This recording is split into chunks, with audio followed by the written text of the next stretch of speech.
Euskal Herrian bizitzeko asmoa baldin badue, euskaraz ikasi behar dela. Ze Euskal Herriak hizkuntza bat dauka, ala euskara.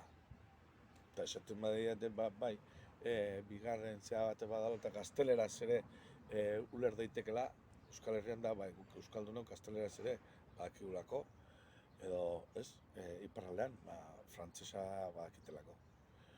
Baina ni noan lekura, bakarrik errespetuagatik, hor bertan bizidan jendenganako eta herri batenganako errespetuagatik, eta hor integratu nahi bat, eta hor bizi nahi bat, hizkuntza hori ikasi beharra daukat.